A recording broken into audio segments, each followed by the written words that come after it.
Greetings, this is J.R. Dickey. Thanks for tuning in to our podcast. And by the way, don't forget our website, graceandtruth.net.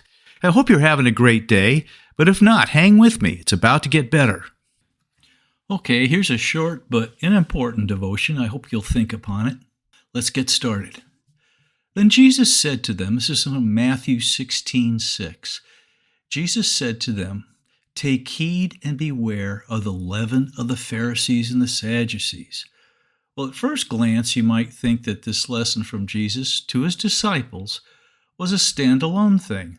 Well, like many of his analogies, they didn't understand it at first and assumed it was alluding to their failure to bring along bread on their journey. Jesus said, "Do you not yet understand or remember the 5 loaves and the 5,000? And how many baskets you took up? Nor the 7 loaves of the 4,000, and how many large baskets you took up?" I imagine them looking at each other like deer in Christ's headlights. After a gentle rebuke, then they understood that he did not tell them to beware of the leaven of bread, but of the doctrine of the Pharisees and Sadducees. That's verse 12 from chapter 16.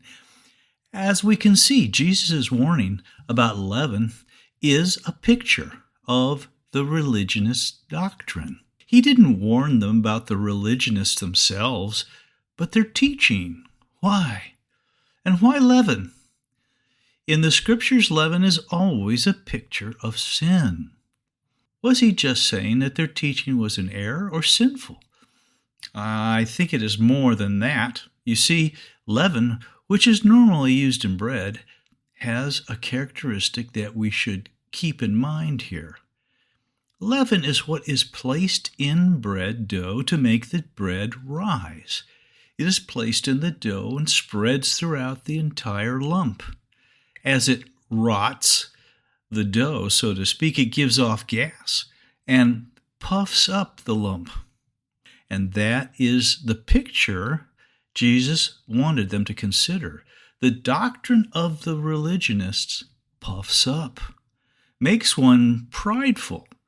Religious knowledge alone is indeed a heady trip, so to speak. Paul echoed this when he wrote in 1 Corinthians 8, "We know that we all have knowledge. Knowledge puffs up, but love edifies." That means builds up. And if anyone thinks that he knows anything, he knows nothing yet as he ought to know. And then in the verses immediately following Christ's lesson on leaven, we find an example of what he meant. For immediately following, it says, "When Jesus came into the region of Caesarea Philippi, he asked his disciples, saying, 'Who do men say that I, the Son of Man, am?' So they said, 'Some say John the Baptist, some Elijah, and others Jeremiah or one of the prophets.' And he said to them, 'But who do you say that I am?' Simon Peter answered and said, 'You are the Christ, the Son of the living God.'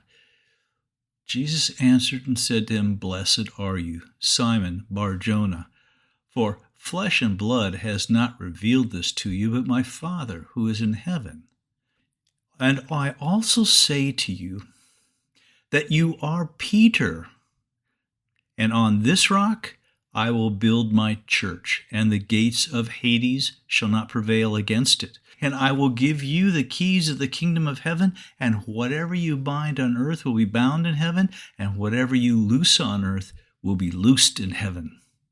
Those are verses 13 through 19 in chapter 16 in Matthew. Yes, Peter nailed it with his Son of the living God answer, and may have felt pretty puffed up by the response Jesus gave him. Clearly, he had gotten his special insight from God. That's what Jesus said. But insight alone, even insight from God, was not the brass ring. Jesus demonstrated this to him.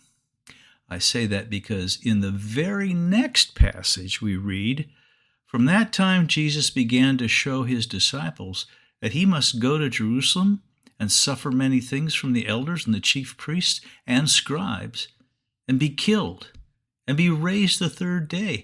Then Peter took him aside and began to rebuke him, saying, Far be it from you, Lord, this shall not happen to you. But he turned to Peter and said to Peter, Get behind me, Satan. You are an offense to me, for you are not mindful of the things of God, but of the things of men. Those are verses 21 through 23. Evidently, Peter got so puffed up he was now rebuking his own master, voicing the very words of Satan. Wow. Dear friends, if you're a believer, it's not what you know that matters most, it's who knows you. Even scriptural knowledge, as good as it can be, if it's not accompanied by a sincere surrender to Christ's grace, that is, for the present, his indwelling spirit, can act as a leaven and just puff you up.